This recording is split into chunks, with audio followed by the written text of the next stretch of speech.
Welcome to विश्वा study point. विश्वा study point में आपका स्वागत है।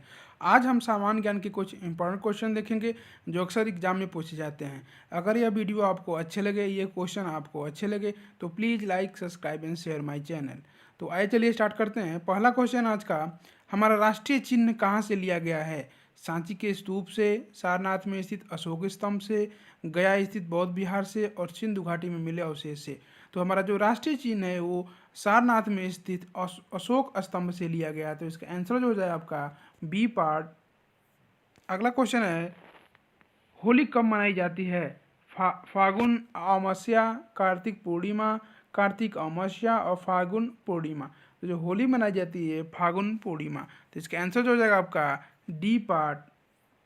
अगला क्वेश्चन है, तीसरा क्वेश्चन है अपना, स्वर्णिम चतुर्भुज का संबंध किससे है? ये स्वर्णिम चतुर्भुज जिसे गोल्डन क्वाड्रिलेटरल के नाम से भी बोलते हैं इंग्लिश में, उसका संबंध किससे है? इसका ऑप्शन है रेल योजना, जल योजना, जल प्रबंधन, सड़क योजना और इनमें से कोई नहीं। तो जो जो स्वर्णिम चतुर्भुज है उसका संबंध आपके ये सड़क योजना से है। तो इसका आंसर जो हो जाएगा आपका सी पार्ट। इसको हम गोल्डन गोल्डन क्वाड्रिलेटरल भी बोलते हैं। ये स्वर्णिम चतुर्भुज योजना प्रधानमंत्री अटल बिहारी वाजपेयी के द्वारा चालू किया गया था। ये इंडिया के 4 बड़े महानगरों को जोड़ती है, दिल्ली, मुंबई, चेन्नई और कोलकाता। ये ऐसे जोड़ती है कि ये भारत के नक्शे पर एक ऐसे चतुर्भुज के रूप में बनाती है। देखिए आपको मैंने यहाँ इमेज लगाया हुआ है, दिल्ली से मुंबई, मुंबई से चेन्नई, चेन्नई से कोलकाता, फिर कोलकाता से फिर दिल्ली। तो ये एक चतुर्भुज के रूप में बनाती है। इसको ही हम स्वर्णिम चतुर्भुज या गोल्डन क्वाड्रिलेटरल कॉरिडोर बोलते हैं। ये 4 महानगरों को जोड़ती है। तो इसका आंसर जो हो जाएगा आपका ये सड़क योजना है। सड़क चारों महानगरों को जोड़ती है सड़क से। अगला क्वेश्चन है, निम्नलिखित में से कौन सा महाद्वीप सफ़ेद महाद्वीप कहलाता है? पूर्वी एशिया, अंटार्कटिका, यूरोप, उत्तरी अमेरिका। तो ये सफ़ेद महाद्वीप कहलाता है क्योंकि वहाँ पर सबसे ज़्यादा मतलब पूरे सालों साल वहाँ बर्फ़ जमी रहती है, इसलिए उसको हम सफ़ेद महाद्वीप कहते हैं। तो वो है आपका अंटार्कटिका। इसका जो आंसर हो जाएगा आपका बी पार्ट, अंटार्कटिका। ये जो अपना ग्लोब है, ये आपका ऐसे मानिए ग्लोब है ऐसे है। तो इस ग्लोब पे जो कि बीच वाली रेखा होती है इसको बोलते हैं भूमध्य रेखा। ये ऐसे होती हैं बीच में, जिसको 2 पार्ट भागती है। तो ये जो ऊपर जो वाला एरिया होता है, ये ऊपर वाला जो एरिया वो होता है आर्कटिक, और ये नीचे वाला जो पार्ट होता है वो होता है आपका अंटार्कटिक। यहाँ हमेशा ही पूरा बर्फ बर्फ से ढका रहता है, इसीलिए इसे सफ़ेद महाद्वीप कहा जाता है। इसको याद करेंगे, अंटार्कटिका है जो, क्या बी पार्ट आंसर हो गया। अगला क्वेश्चन है, ये इंपॉर्टेंट क्वेश्चन है। अगर पिछले वीडियो में मैंने इसे बताया था कि कर्क रेखा को 2 बार पार करने वाली या 2 बार काटने वाली कौन सी नदी है? बनास नदी, चंबल नदी, माही नदी और लूनी नदी।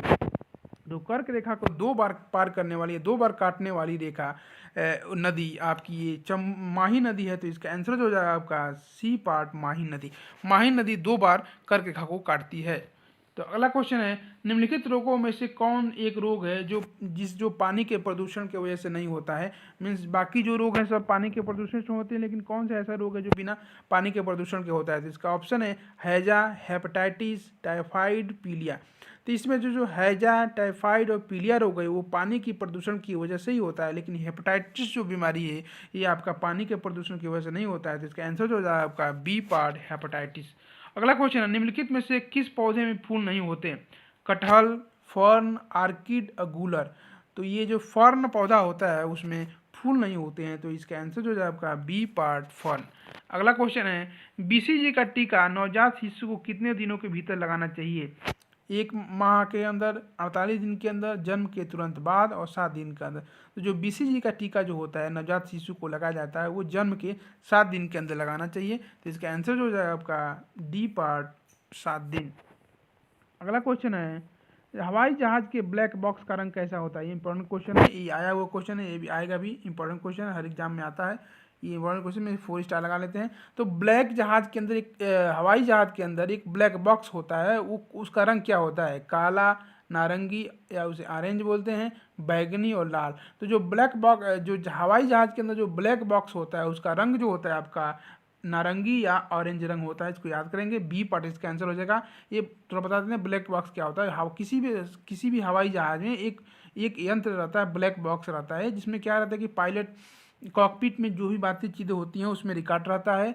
अगर कोई दुर्घटना होता है तो उस ब्लैक बॉक्स को ही उसका पता, उसको देखकर पता चलता है कि उससे एक्सीडेंट से पहले क्या हुआ था, क्या क्या नहीं हुआ था। उसमें सब बातें रिकॉर्ड होती रहती हैं जो पायलट होता है उसके। तो ये बहुत ही इंपॉर्टेंट होता है। अगर कोई जहाज़ क्रैश हो जाती है या कुछ उसका ब्लास्ट हो जाता है तो इससे ही पता चलता है कि क्या रीजन रहा होगा।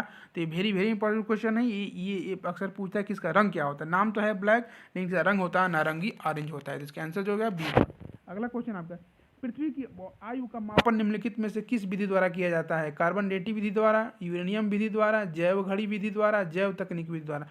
तो पृथ्वी की आयु का मापन हम कार्बन डेटिंग विधि के द्वारा किया जाता है। तो इसका आंसर जो हो जाएगा आपका ए पार्ट, कार्बन डेटिंग विधि। अगला क्वेश्चन है, दलाल स्ट्रीट कहाँ स्थित है? ये वेरी वेरी इंपॉर्टेंट क्वेश्चन है। ये दलाल स्ट्रीट एक शब्द है, ये किसी किसी किसी जगह के लिए बोला जाता है। तो कहाँ स्थित है? दिल्ली में, न्यूयॉर्क में, मुंबई में और लंदन में। तो जो दलाल स्ट्रीट है वो आपके इंडिया के मुंबई में स्थित है। तो इसका आंसर जो हो जाएगा आपका, आंसर जो हो जाएगा आपका सी पार्ट, मुंबई। दलाल स्ट्रीट किसे बोलते हैं? जो जो शेयर मार्केट होता है, जो वो जगह है उसी को दलाल मार्केट बोला जाता है। दलाल स्ट्रीट बोला जाता है जो शेयर मार्केट जैसे मुंबई में वहाँ ओपन होता है, तो वही है। तो ये मुंबई में स्थित है दलाल स्ट्रीट। इसका आंसर जो हो गया आपका सी पार्ट हो गया। तेलों के हाइड्रोजनीकरण में प्रयुक्त उत्प्रेरक है। ये केमिस्ट्री का ही बहुत इंपॉर्टेंट क्वेश्चन है, अक्सर एग्जाम में पूछता है। तो ये तेलों का हाइड्रोजनीकरण जब किया जाता है तो उसमें एक उत्प्रेरक का प्रयोग होता है। वो उत्प्रेरक क्या है? MO, NI, FePt। तो जो तेलों के हाइड्रोजनीकरण में जो उत्प्रेरक काम करता है वो निकिल होता है। तो उसका जो रासायनिक चिन्ह होता है वो NI होता है। तो निकिल इसका आंसर सही हो गया। इसका बी पार्ट आंसर सही हो जाएगा। अगला क्वेश्चन है, आर्य शब्द का शाब्दिक अर्थ क्या है? वीर, यज्ञकर्ता, विद्वान, श्रेष्ठ या कुलीन। तो आर्य शब्द का शाब्दिक अर्थ होता है श्रेष्ठ या कुलीन। तो इसका आंसर जो है आपका डी पार्ट, श्रेष्ठ या कुलीन। अगला क्वेश्चन है, गुप्त काल के किस शासक को कविराज कहा जाता है? श्रीगुप्त को, स्कंदगुप्त को, समुद्रगुप्त को और चंद्रगुप्त द्वितीय को। तो गुप्त काल के शासक समुद्रगुप्त को कविराज के नाम से भी जाना जाता है। तो इसका आंसर जो हो जाएगा आपका सी पार्ट, कविराज। नहीं सॉरी, समुद्रगुप्त। इसका समुद्रगुप्त को कविराज बोलते हैं, तो समुद्रगुप्त इसका आंसर हो जाएगा। टीपू सुल्तान ने अंग्रेजों के साथ युद्ध करते हुए कब वीरगति की प्राप्त की थी? 1857 में, 1769 में, 1793 में और 1799 में। तो टीपू सुल्तान ने अंग्रेजों के साथ लड़ते हुए 1799 में वीरगति को प्राप्त हुई थी। तो इसका आंसर जो हो जाएगा आपका डी पार्ट, 1799। देवनागरी लिपि को राष्ट्रीय लिपि के रूप में कब स्वीकार किया गया था? 25 सितंबर 1949 को, 23 सितंबर 1949 को, 14 सितंबर 1949 को, 21 सितंबर 1949 को। तो देवनागरी लिपि को राष्ट्रीय लिपि के रूप में 14 सितंबर 1949 को स्वीकार किया गया था। तो इसका आंसर जो है आपका सी पार्ट, 14 सितंबर। इसीलिए 14 सितंबर को हम हिंदी दिवस मनाते हैं, याद रखेंगे।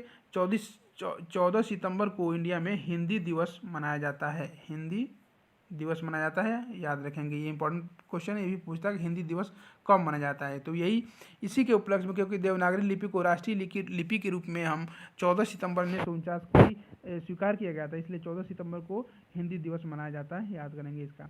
सागर में गागर मुहावरे का क्या अर्थ है? संक्षेप में गहरी बात कहना, छोटी बात को बहुत शब्दों में व्यक्त करना, गगरी को सागर में डुबोना, अपनी बात को बझा चढ़ा के करना। तो सागर में गागर भरना ये मुहावरा, इसका अर्थ होता है संक्षेप में ही गहरी बात या ज़्यादा बात कहना, संक्षेप में ही गहरी बात को कहना। इसका आंसर जो है आपका ए पार्ट हो जाएगा। अगला क्वेश्चन है, किसने यह विचार प्रतिपादित किया कि प्रत्येक गांव पंचायत का गणराज्य होगा? तिलक, एनी बेसेंट, महात्मा गांधी और MN रॉय। तो इसको इस विचार को दिया था महात्मा गांधी ने। तो इसका आंसर जो जाएगा सी पार्ट, महात्मा गांधी। अगला क्वेश्चन है, आधुनिक पंचायती राज व्यवस्था का जनक किसे कहा जाता है? मोहनलाल सुखाड़िया को, जवाहरलाल नेहरू को, सरदार पटेल को, राजीव गांधी को। तो आधुनिक पंचायत राज व्यवस्था का जनक राजीव गांधी को कहा जाता है। तो इसका आंसर जो जाएगा आपका डी पार्ट, राजीव गांधी। अगला क्वेश्चन है, आज का 20वां क्वेश्चन है, आज़ाद हिंद फौज की स्थापना कहाँ कहाँ की गई थी? इसमें 3 क्वेश्चन पूछता है इसमें कि आज़ाद हिंद फौज की स्थापना किसने की थी, कब की थी और कहाँ की थी। तो इसमें तो क्वेश्चन है स्थापना कहाँ की गई थी, तो इसका ऑप्शन है इटली, भारत, सिंगापुर और जापान। तो आज़ाद हिंद फौज की स्थापना वो जो हुई थी आपकी सिंगापुर में हुई थी। और इसकी जो संस्थापक थे, जिसकी जो स्थापना जिन्होंने किया था वो थे रास बिहारी बोस। याद रखेंगे, ये भी इंपॉर्टेंट क्वेश्चन है, पूछता है। अक्सर लोग कन्फ्यूजन रहते हैं कि आज़ाद हिंद फौज की स्थापना सुभाष चंद्र बोस ने की थी, लेकिन ऐसा नहीं है। रास बिहारी ने सबसे पहले की थी आज़ाद हिंद फौज की स्थापना। किसने की थी? रास बिहारी ने सिंगापुर में किया था। बाद में वो सुभाष चंद्र बोस भी ज्वाइन कर लिए थे वहाँ जाकर ये आज़ाद हिंद फौज को। और 21 सन में किया था, जिसकी स्थापना जो हुई थी 21 अक्टूबर 1943 को। तो इसको याद रखेंगे, ये भी फैक्ट्स याद रखेंगे। 21 अक्टूबर 1943 को हुआ था। रास बिहारी ने कहा था सिंगापुर में इसका स्थापना किया था। किसने कहा था कि हिंदू और मुस्लिम भारत की दो आंखें हैं? मिर्जा गुलाम हैदर, सर सैयद अहमद खां, रशीद अहमद और इनमें से कोई नहीं। तो ये कहा था आपका सर सैयद अहमद खां, जिन्होंने कहा था कि हिंदू और मुस्लिम भारत की दो आंखें हैं। तो इसका आंसर जो हो जाएगा आपका B part, sir Syed Ahmad Khan. अगला क्वेश्चन है, निम्नलिखित में से किसने कम से कम 2 बार नोबेल पुरस्कार प्राप्त किया है? विंस्टन चर्चिल ने, जॉर्ज जॉपाक ने, ऑक्टेवियो पाज ने और मैडम क्यूरी ने। इसमें जो मैडम क्यूरी जो वैज्ञानिक थी, उनको दो बार इनको दिया गया था नोबेल पुरस्कार। एक बार केमिस्ट्री के लिए, एक बार फिजिक्स के क्षेत्र में। तो आइए हम देख लेते हैं, इसका आंसर जो हो गया डी पार्ट हो गया है। ये देख लेते हैं नोट्स इसके बारे में। मैडम क्यूरी को वर्ष 2000, ये याद करेंगे, ये भी इंपॉर्टेंट फैक्ट जाएंगे। मैडम क्यूरी को वर्ष 1903 में रेडियो सक्रियता की खोज के लिए भौतिक का नोबेल पुरस्कार मिला था। और उसके बाद वर्ष 1911 में शुद्ध रेडियम के निष्कर्षण के लिए रसायन शास्त्र का नोबेल पुरस्कार मिला था। तो इनको भौतिक का भी मिला हुआ है, रसायन का भी मिला हुआ है। इसके अलावा लिंस पालिंग को भी 2 मिला हुआ है, 1954 में रसायन शास्त्र के लिए और 1962 में शांति का नोबेल पुरस्कार मिला है। तो मैडम क्यूरी को 2 मिला, याद रखेंगे। एक मिला था 1903 में रेडियोधर्मिता के लिए, एक मिला था 1911 में। इसका आंसर जो हो गया आपका मैडम क्यूरी। अगला क्वेश्चन है, मैग्सेसे पुरस्कार विजेता के पहले भारतीय कौन थे? इंदिरा गांधी, विनोबा भावे, किरण बेदी, टी.एन. शेषन। तो मैग्सेसे पुरस्कार के पहले विजेता भारतीय थे वो आपके विनोबा भावे थे। तो इसका आंसर जो है आपका बी पार्ट, विनोबा भावे। देख लेते हैं ये पुरस्कार कैसा होता है। रेमन मैग्सेसे को एशिया का नोबेल पुरस्कार भी कहा जाता है। विनोबा भावे प्रथम भारतीय थे जिन्हें पहली बार रेमन मैग्सेसे पुरस्कार दिया गया था। यह रमन मैग्सेसे पुरस्कार फाउंडेशन द्वारा दिया जाता है, जो फिलीपींस के भूतपूर्व राष्ट्रपति रमन मैग्सेसे की याद में दिया जाता है। ये भी याद करेंगे, इंपॉर्टेंट फैक्ट्स है। तो ये विनोबा भावे को पहली बार दिया गया था। सर्वाधिक रुधिरदाता का, या इसे बोलते हैं यूनिवर्सल डोनर, इसको हिंदी में बोलते हैं सर्वाधिक रुधिर प्रदाता। इसका मतलब होता है कि जो ऐसा रुधिर वर्ग जो सबको दे सके अपना खून। तो इसका ऑप्शन है ए वर्ग, ओ वर्ग, ए बी वर्ग और बी वर्ग। तो जो सर्वाधिक रुधिर प्रदाता या जिसे यूनिवर्सल डोनर बोलते हैं, वो आपका ओ वर्ग होता है। तो इसका आंसर जो हो जाए आपका बी पार्ट, ओ वर्ग। याद करेंगे, इसको बोलते हैं यूनिवर्सल डोनर, जो सबको किसी को भी खून दे सके अपना ब्लड दे सके। इसका आंसर जो हो गया ओ वर्ग होता है, उसी को बोलते हैं यूनिवर्सल डोनर। महात्मा गांधी की हत्या किसने की थी? नाथूराम गोडसे ने, वल्लभ भाई पटेल ने, राजदेव ने, दिलराज सिंह ने। तो ये तो सबको मालूम होगा, कॉमन क्वेश्चन है। महात्मा गांधी की हत्या की थी नाथूराम गोडसे ने। तो इसका आंसर जो हो जाए आपका ए पार्ट, नाथूराम गोडसे। किस अमेरिकी राष्ट्रपति ने गुलामी को संपूर्ण रूप से बंद कर दिया था? केनेडी, गारफील्ड, जॉनसन और अब्राहम लिंकन। जो अब्राहम लिंकन थे, इन्होंने अमेरिका में राष्ट्रपति बनने के बाद गुलामी को पूर्ण रूप से प्रतिबंध कर दिया था। मतलब कोई किसी को गुलाम नहीं बना सकता, खरीद नहीं सकता। इसका आंसर जो हो जाएगा आपका डी पार्ट हो गया आंसर। अगला क्वेश्चन है, मुर्राह किस, ये वेरी वेरी इंपॉर्टेंट क्वेश्चन है, ये पूछता है एग्जाम में। मुर्राह किस नस्ल की है? मुर्राह जो किसकी नस्ल है? गाय की, बकरी की, भेड़ की, भैंस की। तो ये मुर्राह जो नस्ल होती है, ये भेड़ की नस्ल, सॉरी भैंस की नस्ल होती है। बहुत अच्छा नस्ल होता है, माना जाता है मुर्राह भैंस का। तो इसका आंसर जो हो जाए आपका डी पार्ट, भैंस। अगला क्वेश्चन है, रेगिस्तान का जहाज कहा जाता है? टट्टू को, घोड़ा को, ऊंट को, गधा को। तो रेगिस्तान जो मालूम होगा, रेगिस्तान को का जहाज क्या है था? ऊंट को, जिसे कैमल बोलते हैं। तो इसका आंसर जो है आपका सी पार्ट, कैमल या ऊंट रेगिस्तान का जहाज कहा जाता है। हजारीबाग राष्ट्रीय उद्यान कहाँ स्थित है? उत्तर प्रदेश में, कर्नाटक में, मध्य प्रदेश में और झारखंड में। तो हजारीबाग राष्ट्रीय उद्यान ये स्थित है आपका झारखंड में, क्योंकि हजारीबाग जो शहर है वो झारखंड में स्थित है। तो जो हजारीबाग राष्ट्रीय उद्यान है वो झारखंड में होगा। तो इसका आंसर जो हो जाए आपका डी पार्ट, झारखंड में। अगला क्वेश्चन है, भारत सबसे बड़ा उत्पादक देश किस चीज़ का है? अभ्रक का, कोयला का, टीन का, शीशा का। तो भारत पूरे विश्व में अभ्रक का सबसे बड़ा प्रथम उत्पादक देश है। तो इसका आंसर जो हो जाएगा आपका अभ्रक, ए पार्ट आंसर हो गया। तीसरा क्वेश्चन था। अगला क्वेश्चन आज का 31वां क्वेश्चन है, नेशनल डिफेंस अकादमी कहाँ स्थित है? नेशनल डिफेंस अकादमी कहाँ स्थित है? देहरादून में, खड़गवासाला या पुणे में, किर्की में और चेन्नई में। तो जो नेशनल डिफेंस अकादमी है आपका वो खड़गवासाला पुणे में स्थित है। तो इसका आंसर जो हो जाएगा आपका बी पार्ट पुणे। अगला क्वेश्चन है और आज का लास्ट क्वेश्चन है, किस जल विद्युत परियोजना को भारत की मानव निर्मित सबसे बड़ी झील से जल पूर्ति की जाती है? मतलब किस जल विद्युत परियोजना को भारत की मानव निर्मित सबसे बड़ी झील, ये भी इंपॉर्टेंट क्वेश्चन है, भारत की मानव निर्मित सबसे बड़ी झील कौन है? तो आपका ये रिहंद बांध बना हुआ है, रिहंद बांध पर बना हुआ है। की जल आपूर्ति की जाती है किससे? कोयना परियोजना से, हीराकुंड परियोजना से, रिहंद परियोजना से और दामोदर घाटी परियोजना से। तो इसका आंसर जो हो जाएगा आपका हो जाएगा रिहंद परियोजना, जो कि रिहंद नदी पर बना हुआ है यूपी में, सोनभद्र के पास। तो इसका आंसर जो हो जाएगा आपका रिहंद परियोजना। इसका आंसर सी पार्ट हो गया।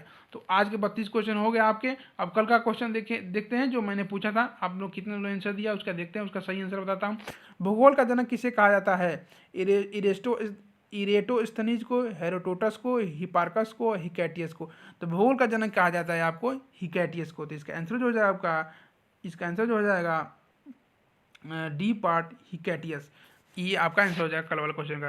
और आज का क्वेश्चन देख लेते हैं जिसका आंसर आप लोगों को कमेंट बॉक्स में देना है, कमेंट बॉक्स में बताना है। इंपॉर्टेंट क्वेश्चन है, निम्नलिखित में से कौन सा राज्य अपने सुंदर समुद्री किनारों के लिए प्रसिद्ध है और पर्यटकों के लिए मुख्य आकर्षण का केंद्र है? गुजरात, गोवा, तमिलनाडु, पश्चिम बंगाल। तो ये क्वेश्चन इंपॉर्टेंट क्वेश्चन है, आप लोग को इसका आंसर देना है कमेंट बॉक्स में। देखते हैं कितने लोग इसका सही आंसर देते हैं। तो आज के लिए इतना ही। Thanks for watching my video. Thank you so much. Please like, subscribe and share my channel.